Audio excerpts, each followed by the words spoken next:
Ya, makna intrinsik dari kehidupan orang Kristen. Hari pertama dan kedua kita sudah melihat bahwa makna intrinsik kehidupan orang Kristen adalah memperhidupkan Kristus. Caranya dengan mengasihinya. Hari ketiga dan keempat,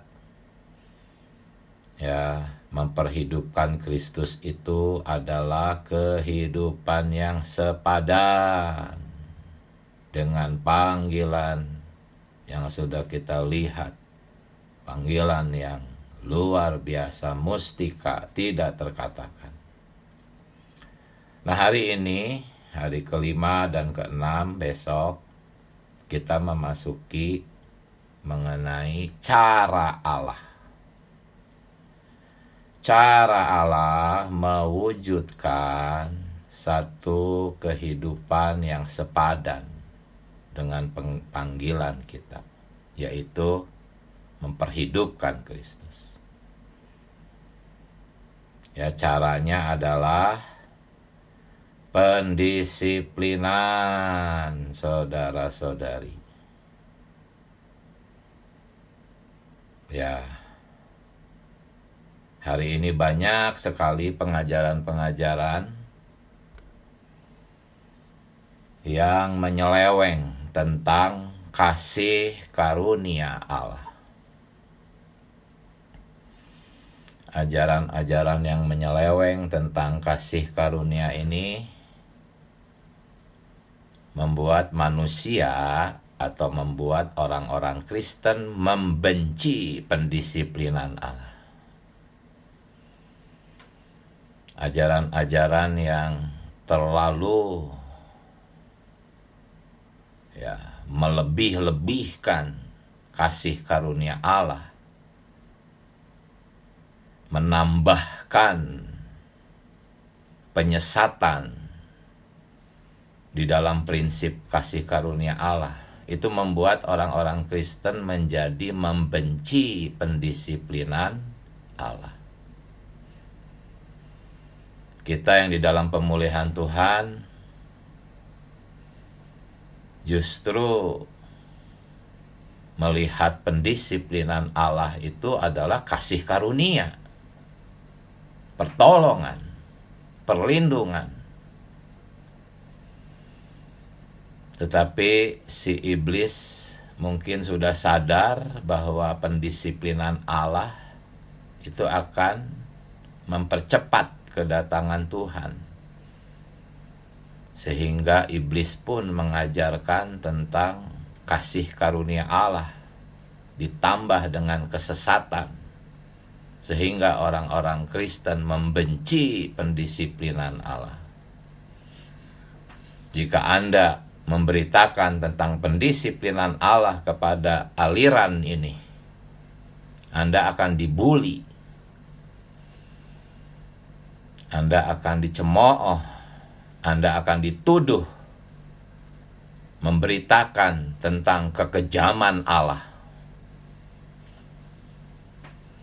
Oh Tuhan Yesus. Nah, pagi hari ini, saudara-saudari, saya ingin membahas mengenai pendisiplinan Allah mulai dari awalnya. Mulai dari permulaan manusia diciptakan.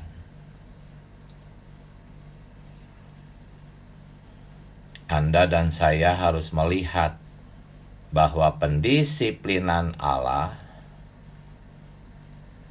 itu langsung dimulai kepada manusia pertama.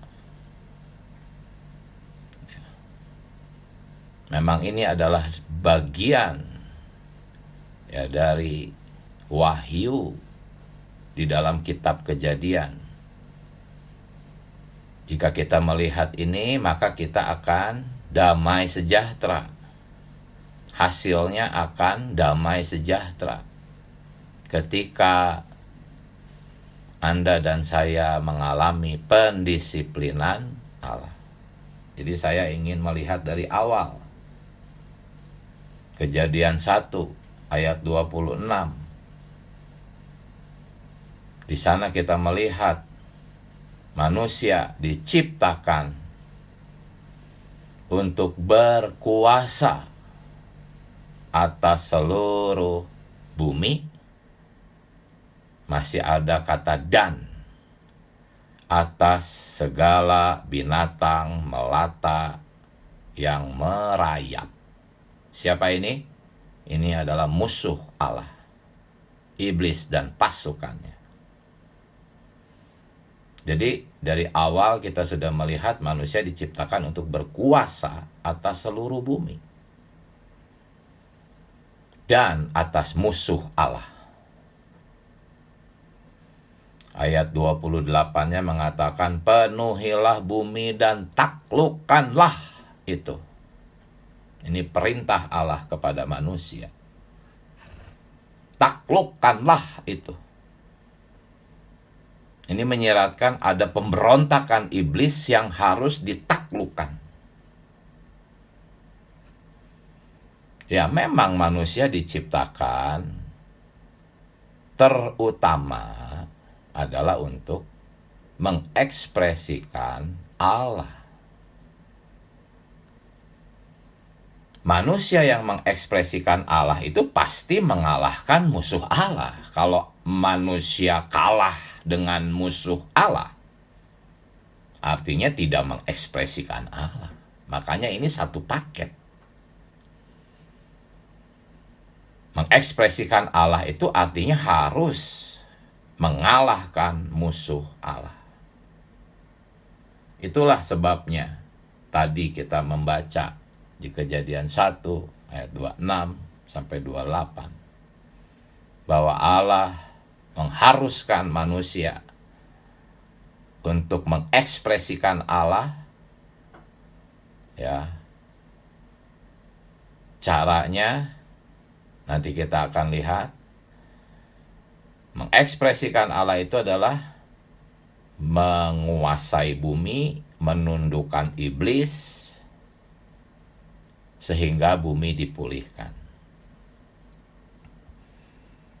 Nah, mungkin kita berpikir, ya, banyak orang Kristen berpikir seperti ini.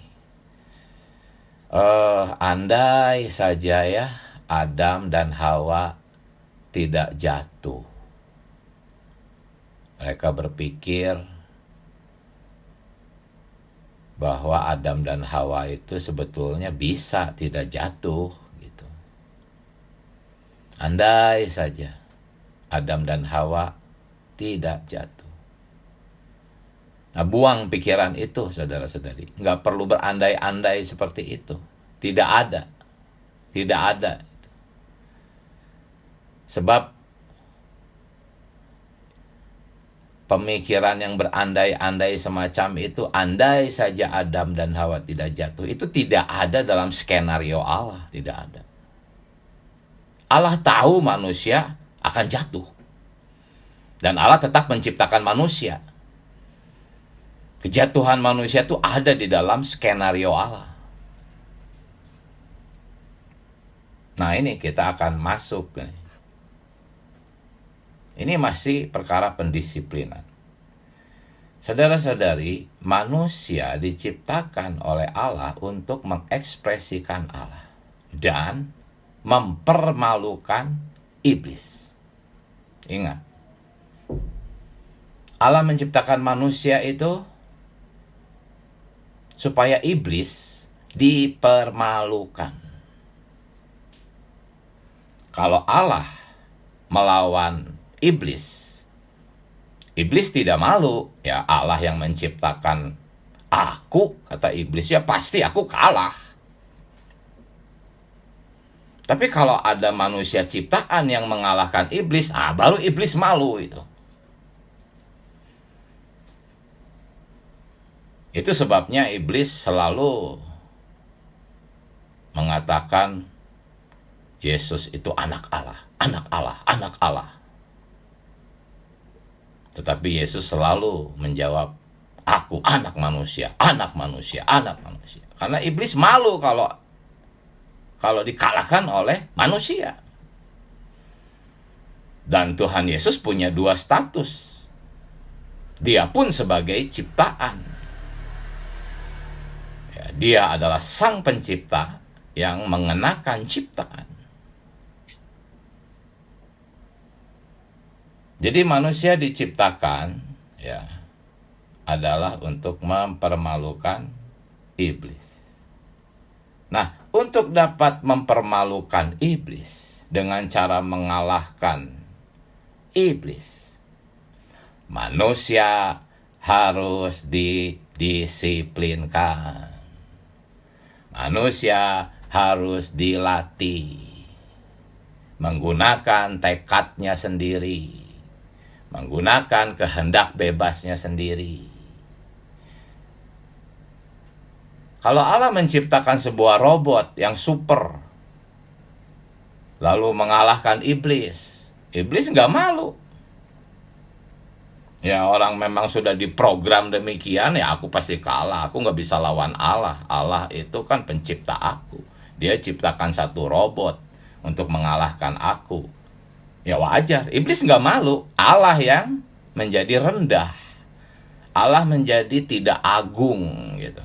Tetapi Allah menciptakan manusia dengan kehendak bebasnya, dan kehendak bebas manusia ciptaan ini akan mengalahkan iblis. Nah, ini baru iblis malu. Ciptaan mengalahkan ciptaan. Allah sudah tahu kok ya bahwa ketika Allah menciptakan manusia di ronde pertama langsung KO. Allah sudah tahu. Cuman Allah tuh seperti pelatih yang baik ya, saudara-saudari. Seorang pelatih itu mendisiplin anaknya supaya dia jadi kuat. Allah pun ingin mendisiplin manusia supaya manusia jadi kuat dan mempermalukan iblis. Seorang pelatih tinju yang baik tidak akan melindungi anak didiknya dari musuh yang lebih berat. Jadi justru sengaja diperhadapkan. Babak belur lah itu si anak. Tapi itu pelatih yang baik seperti itu. Ya, Allah memiliki manusia-manusia pilihan. Ya. Dan manusia-manusia pilihan ini tidak ada satupun yang akan dikalahkan oleh iblis. Itu janji Allah dalam Yohanes 10:28-29. Jadi Allah sudah tahu manusia akan KO, tapi tidak ada satupun yang akan hilang. Tidak ada satupun yang akan binasa. Allah tahu, Allah tenang saja. Dia seorang pelatih yang baik. Ya. Dia tidak melindungi manusia dari lawan yang berat. Justru dia akan mendisiplinkan manusia untuk mempermalukan musuhnya, si iblis. Jadi di Taman Eden tuh Allah tuh menonton pertandingan itu gitu. Allah menyaksikan dan Allah sudah tahu manusia akan KO di ronde pertama. Nah, setelah kejatuhan manusia,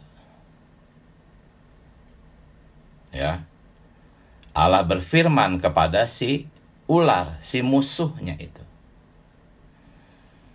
Kamu sudah merasa menang?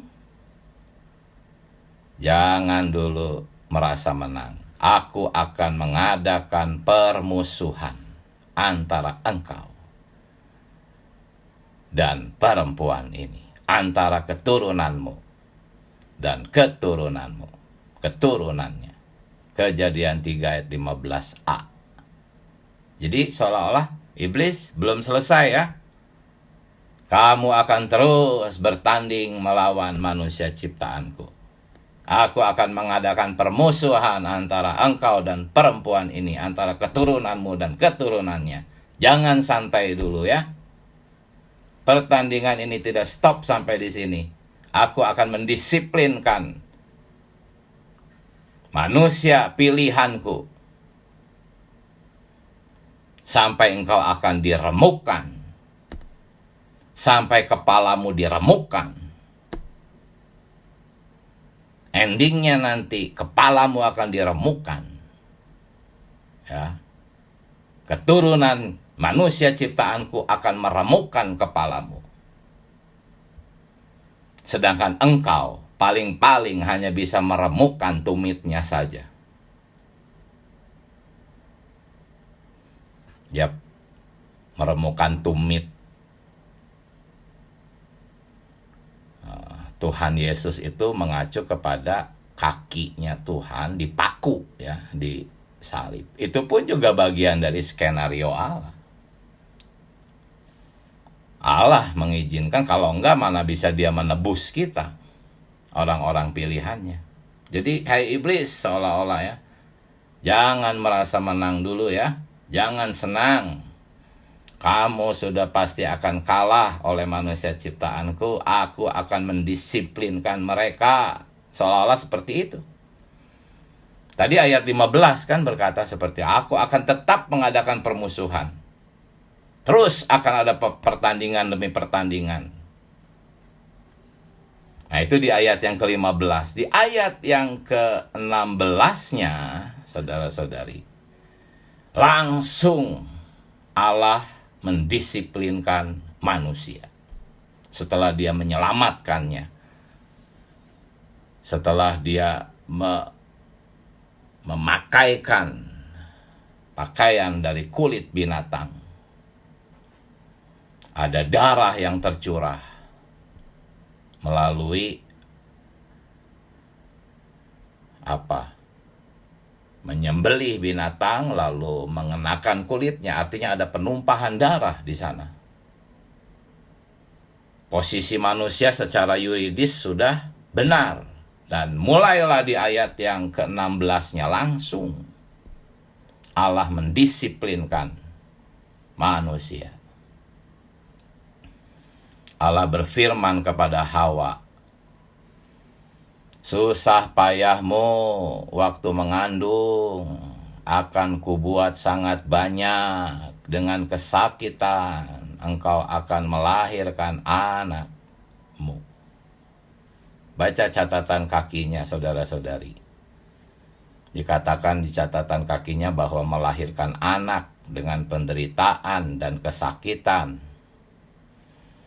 Kemudian dikuasai oleh suami. Itu ditetapkan Allah ya, sebagai perlindungan bagi kaum Hawa. Kalau tidak ada penderitaan, kesakitan ketika melahirkan, wah sudah bablas tuh kaum Hawa. Tidak ada pembatasan, tidak ada pendisiplinan, semuanya enak, semuanya senang. Udah hancur lah udah manusia. Iblis yang akan menang. Karena iblis itu menciptakan kesenangan. Iblis menciptakan satu kenyamanan bagi daging. Tubuh manusia itu sudah rusak menjadi daging penuh dengan hawa nafsu. Iblis menciptakan banyak jebakan. Mungkin iblis berkata, oke, kita terus bertanding ya. Aku akan menciptakan banyak kenikmatan. Manusia sudah menjadi daging. Manusia sudah memiliki hawa nafsu di dalam dirinya. Pasti aku bisa mendapatkan mereka. Aku ciptakan kenikmatan dunia. Aku ciptakan kenikmatan daging. Ya. Allah berkata, silahkan. Kata Allah. Aku akan mendisiplinkan manusia. Aku akan memasang pagar pelindung. Bagi Allah itu pagar pelindung. Tapi bagi kita penjara. Bagi Allah itu perlindungan, pembatasan. Bagi kita duka cita.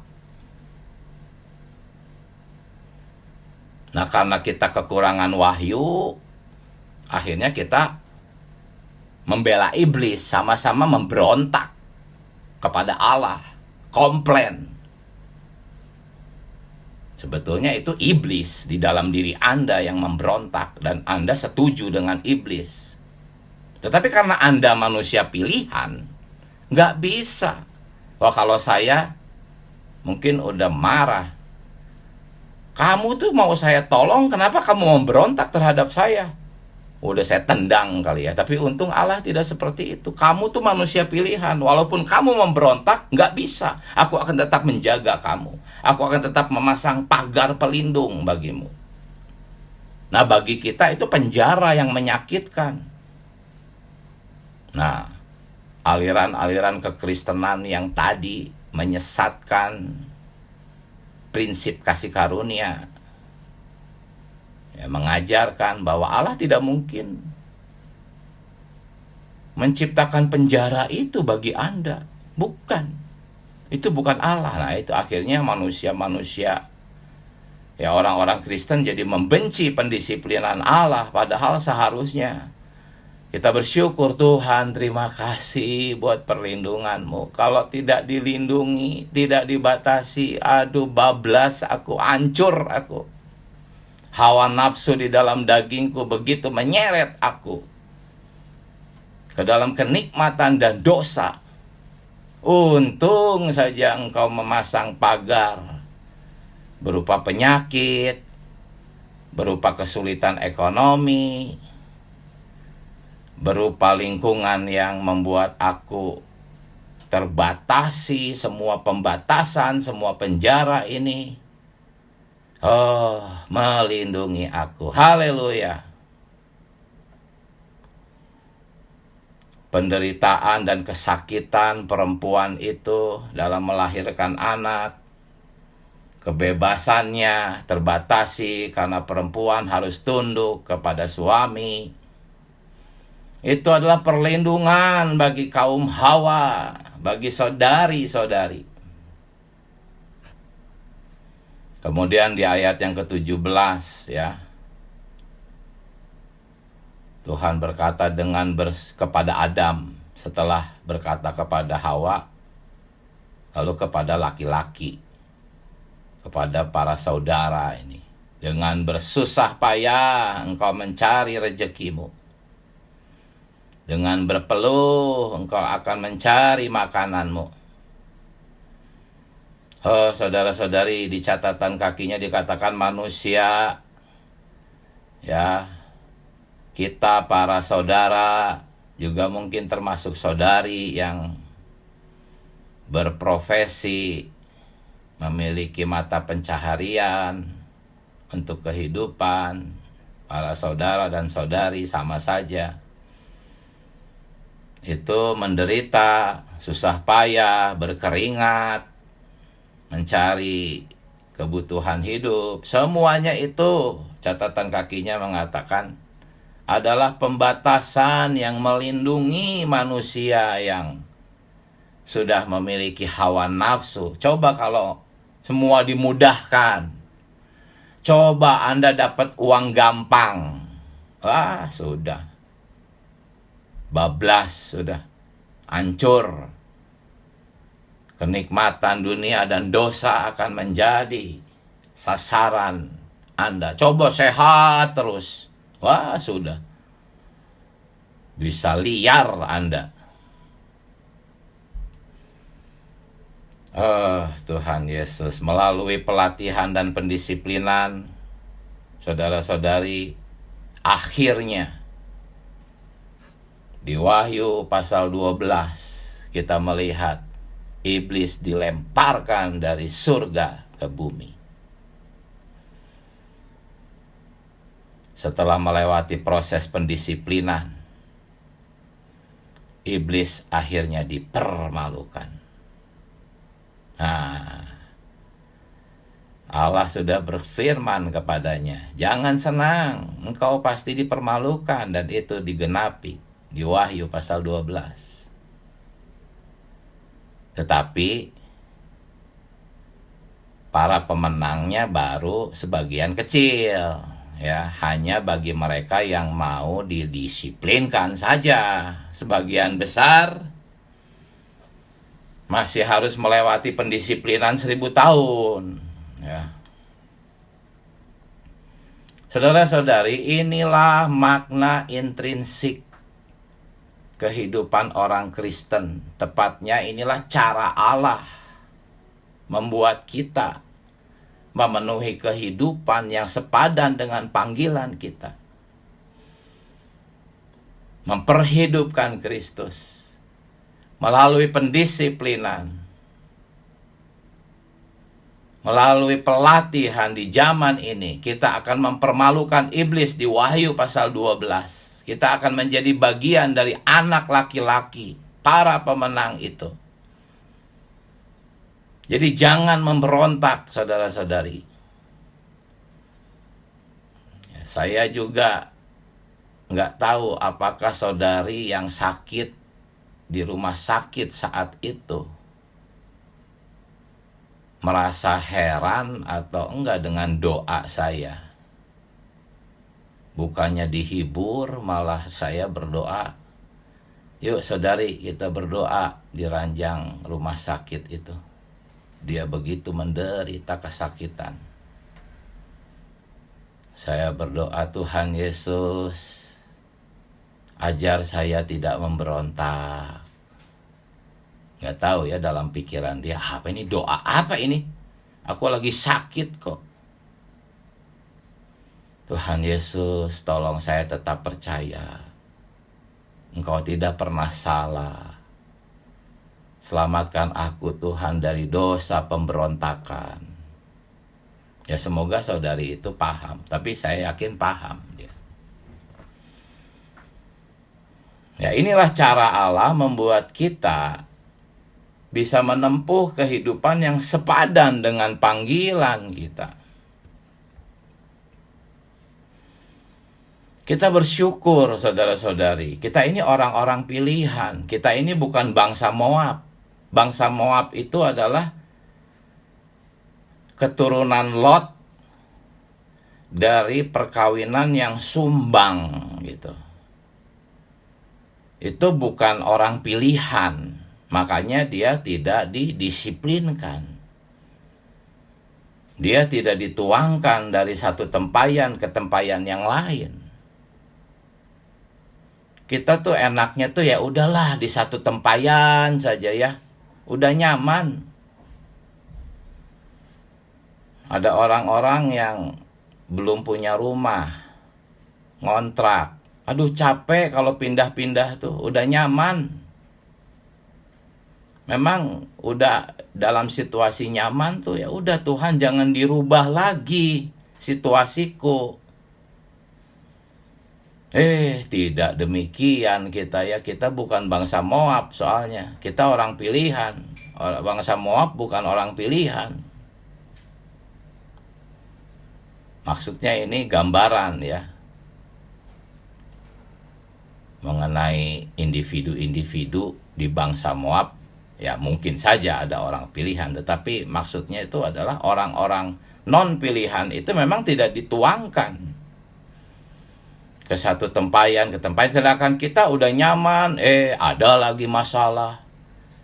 Udah enak, sudah dibangun, bisnis hancur, harus lagi pindah tempayan.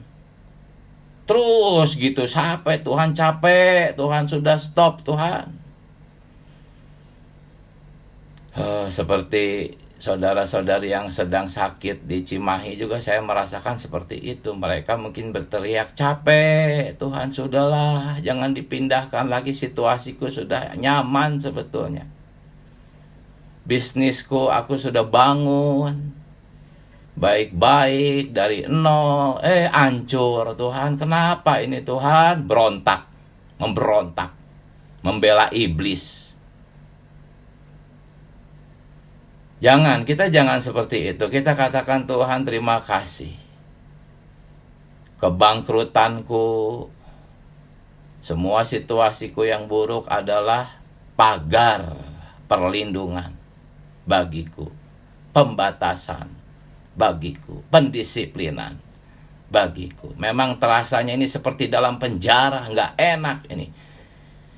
Hajaran Allah itu mendatangkan duka cita, tidak mendatangkan sukacita. Tapi kalau Anda tidak memberontak, akan berbuah damai. Berbuah damai. Cuman banyak orang sebelum berbuah damai, terus memberontak. Terus memberontak. Bukannya bersandar Tuhan, malah cari orang, cari pertolongan dari manusia. Oh, menyembah-nyembah manusia, mohon pertolongan. Ya mana bisa menghasilkan buah damai. Coba stop, sudah. Silahkan Anda ke dokter, silahkan Anda bersekutu dengan orang, dengan manusia, mencoba cari jalan keluar, silakan. Tapi begitu semuanya mentok, sudah stop. Begitu semuanya mentok, stop. Mulai. Tuhan, terima kasih. Terima kasih. Kalau Engkau memang mengizinkan aku dapat pertolongan, aku sudah dapat pertolongan. Tapi kalau Engkau mengizinkan aku tetap terpenjara semacam ini, terima kasih. Ini adalah perlindungan. Cepat, nanti akan berbuah damai.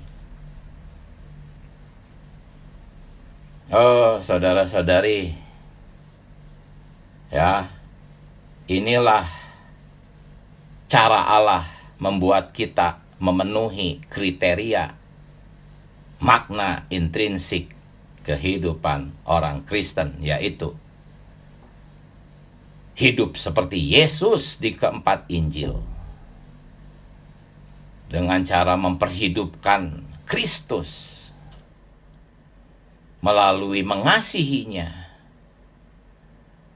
Dan banyak saudara-saudari bersaksi di dalam situasi pendisiplinan, justru dia jadi mengasihi Tuhan. Haleluya, buat hikmat Allah. Iblis pasti dipermalukan. Cangkang kita, yaitu jiwa kita, itu sudah dirusak oleh unsur Satan yang masuk sehingga mengeras. Tadinya itu hati kita lembut, tapi karena ada unsur Satan, hati kita jadi keras, mengeras. Itu seperti buli-buli pualam itu, yang dipecahkan oleh perempuan itu. Harus dipecahkan supaya roh di dalam diri kita, orang-orang pilihan itu bisa keluar. Harum semerbak memenuhi ruangan itu. Orang-orang mencium harum kita. Tapi kalau cangkangnya nggak diremukkan, bagaimana harumnya bisa keluar? Ya bau iblis saja sudah. Walaupun baik, ramah, ya itu hanya pura-pura. Kemarin kita lihat, itu baunya iblis. Iblis juga baik kok, ramah kok. Cuman baunya bau iblis. Bau daging. Ya, di hari ke-6 ada 2 penyebab kenapa Anda dan saya sulit diremukkan. Yaitu pertama, tidak nampak wahyu tentang pendisiplinan Allah. Itulah yang diusahakan oleh iblis melalui aliran-aliran kasih karunia yang sesak. Membuat orang-orang menjadi membenci pendisiplinan Allah, menolak pendisiplinan Allah. Bagi Anda yang menolak pendisiplinan Allah, artinya Anda dalam kegelapan. Itulah penyebab pertama Anda tidak bisa diremukkan. Tetapi tidak bisa lari. Anda orang pilihan, pasti akan diremukkan nanti di masa kerajaan 1000 tahun. Lalu penyebab kedua yaitu terlalu mengasihi diri. Itu adalah ego, itu wujud iblis. Kita harus berdoa, Tuhan Yesus, jangan Engkau mengasihi egoku. Ya, kita malah harus menantang Tuhan. Silakan Tuhan. Walaupun Engkau tahu aku akan menangis kesakitan, tetapi aku mau Tuhan membenci diriku sendiri yang alamiah ini. Silahkan Tuhan. Silahkan Tuhan. Silahkan Engkau tega demikian kepadaku. Nggak apa-apa. Yang penting aku bisa dilepaskan dari cangkang ini. Remukan. Supaya pelayananku menjadi harum Kristus. Ditantang Tuhannya malah. Silahkan Tuhan. Jangan Engkau mengasihi diriku yang alamiah ini. Sebab aku pun tidak mengasihi diriku. Nah itu penyebab kedua. Mengasihi diri sendiri akhirnya sulit diremukan. Tetapi ya nggak bisa lari. Nanti di pendisiplinan 1000 tahun pasti diremukan. Ya, poin F di hari ke-6. Garis besarnya kita perlu menyadari bahwa segala sesuatu yang kita lalui hanya memiliki satu tujuan. Yaitu apa? Agar hayat Allah dilepaskan. Ingat, ministry kita hanya ada satu-satunya ministry. Hanya ada satu wahyu. Fokus Alkitab, yaitu hayat Allah di dalam kita harus terekspresikan. Akhirnya iblis akan dipermalukan. Melalui pelatihan dan pendisiplinan, kehendak bebas kita ditundukkan. Kehendak bebas kita jadi kuat. Tadinya lemah. Melalui pendisiplinan, kehendak bebas kita jadi kuat. Untuk memihak kepada Allah dan mempermalukan iblis. Nah, inilah saudara-saudari kenikmatan saya di hari ke-5 dan ke-6. Sekarang mari saudara-saudari berbagi nikmat. Amin. Masih cukup banyak waktu. Ayo langsung. Jadi yang pertama, bagikan kenikmatan. Amin. Tuhan Yesus, silahkan. Ya, puji Tuhan. Puji Tuhan. Terima kasih pelajaran ini ya, bukan untuk menakut-nakuti ya, tetapi sungguh untuk menguatkan supaya kita tahu rencana Tuhan terhadap orang pilihannya. Jadi saat mengalami pendisiplinan Tuhan, kita ngerti ya bahwa memang apa yang ada di dalam alamiah kita nggak ada yang baik. Gitu ya, saya juga sadar. Jadi melalui pengajaran, melalui hayat Tuhan yang ditambahkan, itu menjadikan saya boleh mengerti dan belajar gitu ya. Tidak menuruti semua apa yang jiwa keinginan daging itu mau ya. Tapi berdoa, menantikan kehendak Tuhan, belajar bertanya-tanya gitu ya, Tuhan apa iya ini, dan itu juga suatu pelajaran gitu ya. Tapi jika ada sudah ini mengerti, aduh Tuhan, Engkau indah, Engkau ajaib dengan jalan-jalan Tuhan yang Tuhan nyatakan. Jadi melalui pelajaran hari ini menguatkan kita bahwa kita orang pilihan Tuhan yang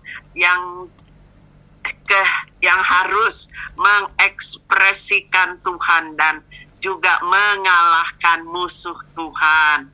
Ya, itulah dipersiapkan.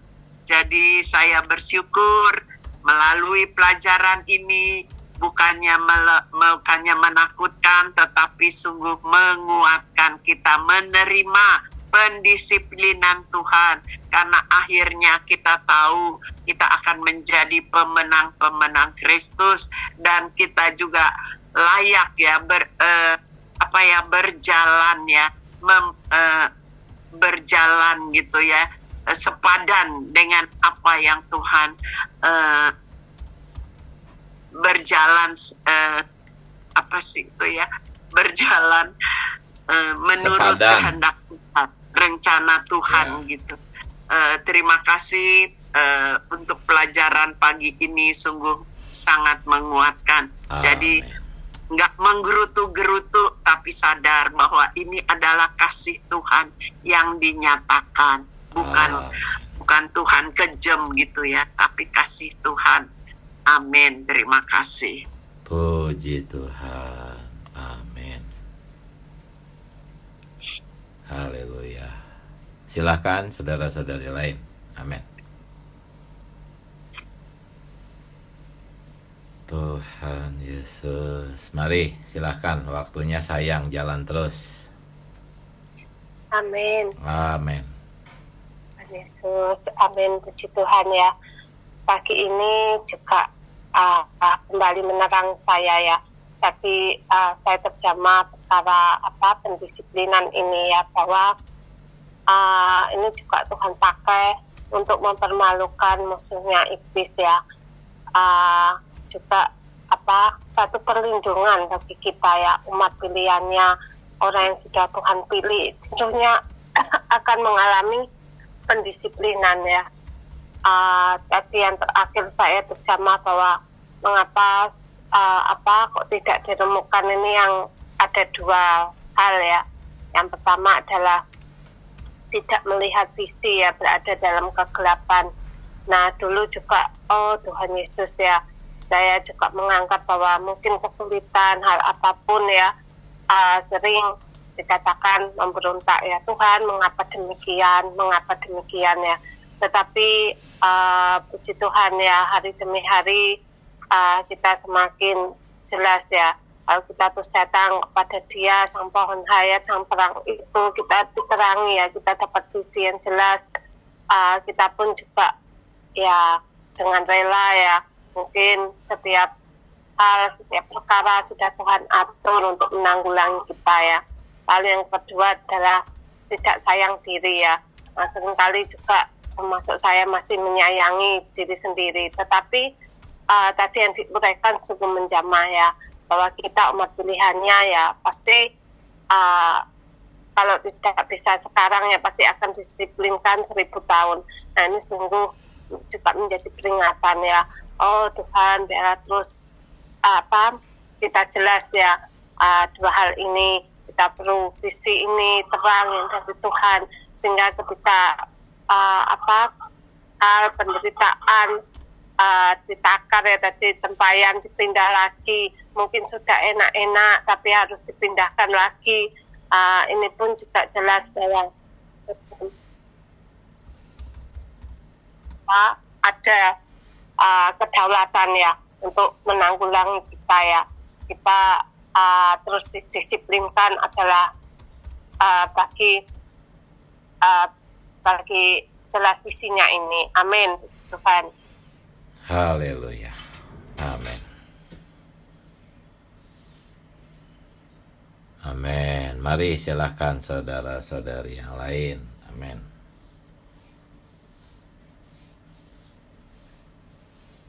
Tuhan Yesus. Mari silahkan.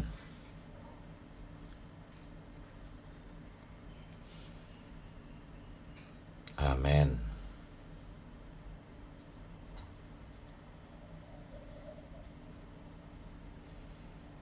Amin. Silakan saudari. Amin. Amin. Puji Tuhan. Saya menikmati berita pagi ini, juga membuat saya bersyukur pada Tuhan. Terang baru lagi yang saya dapat. Memang kalau dikatakan pendisiplinan ini pasti tidak enak. Apalagi sering-sering, saya juga sering mendengar ya, ada keluarga bilang, pemulihan kok jarang ada berkatnya ya.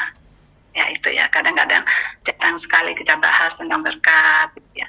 Nah ini juga sering kita dapatkan juga ya, ketika saya berkumpul sama teman-teman yang luar. Saya sering cerita orang yang diberkati Tuhan ya, hidupnya enak, kesehatannya baik, pekerjaannya baik, semua itu adalah berkat-berkat ya. Hari ini kita melihat lagi di dalam penjelasan yang kita baca ini, sungguh merupakan satu dorongan juga buat kita yang sedang mengalami permasalahan atau pergumulan. Karena saya mendapatkan di sini ada satu perkataan dikatakan pendisiplinan Allah itu sangat mustika. Nah, ini memang tidak gampang ya ketika kita menghadapi satu pendisiplinan ya. Pasti pendisiplinan satu orang dengan satu orang itu berbeda-beda. Seperti Saudara Diki sudah sampaikan, mungkin ada yang sakit, ada yang masalah pekerjaan, ekonomi, itu semua adalah kategori-kategori untuk masing-masing orang. Nah, yang menjadi masalah di sini hari ini yang saya rasakan adalah ketika saya menghadapi situasi yang tidak nyaman, saya juga sering menggerutu ya. Tetapi ini saya mendapatkan satu jawaban, sungguh itu satu hal yang tidak baik ya. Karena ketika saya menggerutu, saya memberontak, dikatakan saudara kita itu saya bersatu dengan iblis itu ya, karena iblis adalah memberontak dan iblis yang ada di dalam diri saya itu. Hari ini dikatakan kita ini adalah orang-orang pilihan. Harusnya saya juga bersyukur ya, karena dikatakan orang pilihan inilah yang akan didisiplinkan ya. Seperti tadi dikatakan sebagai seorang pelatih, pasti dia akan mendisiplinkan orang-orang yang dia latih ya, tidak boleh sembarangan. Makanya ketika saya baca berita ini mendengarkan penjelasan dari Saudara Diki, sungguh saya juga mengucap syukur pada Tuhan. Ketika saya didisiplinkan, harusnya saya juga tidak memberontak. Ini memang tidak gampang ya kalau saya belum nampak visi ini. Tetapi pagi ini dengan jelas dikatakan, seorang bisa berduka oleh pendisiplinan, tetapi dia tidak boleh menggerutu atau memberontak. Masalah kebanyakan orang ialah tidak memiliki damai sejahtera. Inilah sebabnya kita memerlukan buah mendamaikan ketika kita berada di bawah pendisiplinan. Satu-satunya untuk bisa mendapatkan damai sejahtera ini, hari ini saya mendapatkannya. Ketika pendisiplinan itu datang kepada saya, situasi yang tidak nyaman, saya harus tetap berlatih ya, kembali ke dalam roh, menyeru nama Tuhan, sehingga saya tidak membiarkan pikiran-pikiran saya, sehingga timbul pertentangan dengan Allah, dan Allah tidak memberkati saya, akhirnya saya menggerutu, saya memberontak. Itu semua tidak mendatangkan damai sejahtera yang akan semakin tidak mengenakan. Tetapi ketika saya belajar menerima ya, bersyukur bahwa ini adalah pendisiplinan Allah untuk kebaikan saya. Nah, dengan demikian dikatakan kita akan mendapatkan buah damai sejahtera. Amin, puji Tuhan, ini yang saya dapat. Amin, haleluya. Puji Tuhan. Mari silahkan, masih ada waktu. Dua saudara-saudari silahkan.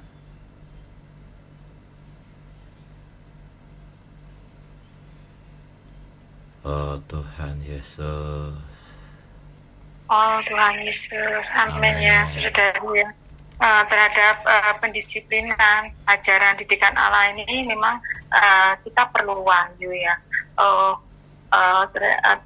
Pagi hari ini kita mendapatkan terang bahwa pendisiplinan didikan ajaran Allah adalah untuk menjaga kita ya, supaya kita tidak kebablasan ya pada jalur yang sudah ditetapkan Allah, bahwa kita ini adalah orang-orang pilihan yang mengemban amanat yang mulia itu untuk mengekspresikan Allah ya, menjadi wakil otoritas Allah di atas muka bumi ini. Kita tahu bahwa iblis ada di bumi ini ya. Pekerjaan iblis adalah untuk menggagalkan rencana Allah. Tetapi ya kita tahu bahwa Allah kita bukan Allah yang gagal. Kalau dia Allah yang gagal, kita tidak perlu menyembah Allah ya. Tapi Allah kita Allah yang bisa sanggup menggenapkan kedambaan hatinya. Untuk itu dia memelihara kita. Oh Tuhan, di dalam pendisiplinan didikan dan ajarannya bagi kita. Ya kita tahu bahwa iblis bekerja di dalam daging kita hari ini saudari. Untuk itu setiap hari kita perlu kepada Tuhan untuk menyalurkan dirinya sendiri sebagai kekuatan kita untuk mengalahkan, mempermalukan iblis yang bekerja di dalam kita. Jadi sehingga kita ini terus dijaga, dipelihara ya di dalam rencana Tuhan itu sendiri. Jadi sehingga kita tidak salah paham ya terhadap segala situasi. Oh Tuhan Yesus, ada satu persekutuan saya dengan saudari ya di lokal lain itu mengatakan, katanya di pemulihan Tuhan ini tiap hari harus memikul salib. Kalau setiap hari memikul salib, terus kapan menikmati berkat Tuhan? Saya mencoba untuk mengatakan bahwa membantu saudari ini memahami bahwa memikul salib itu adalah berkat yang sejati bagi kita. Karena saat kita memikul salib, iblis yang ada di dalam kita itu disingkirkan. Maksudnya pekerjaannya dihentikan.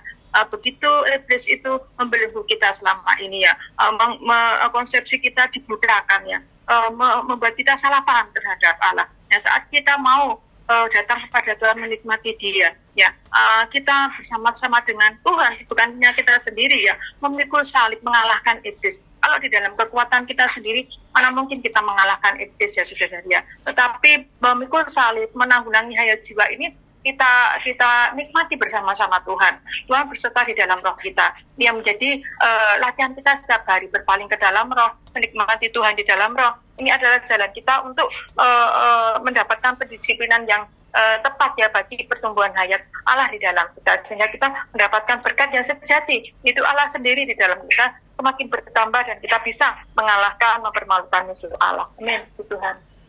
Haleluya. Amin. Puji Tuhan. Mari kita menyeru nama Tuhan. Tuhan Yesus. Amin. Tuhan Yesus. Biarlah kami semakin jelas melihat visi dan wahyu ini. Oh, bahwa sudah seharusnya kami melewati pendisiplinan di zaman ini, supaya kami tidak perlu lagi didisiplinkan di zaman yang akan datang. Tuhan, biarlah damai dan sukacita memenuhi kami semua. Oh, di masa-masa pendisiplinan ini. Terima kasih Tuhan. Haleluya. Selamat pagi saudara-saudari. Sampai jumpa. Amin. Amin.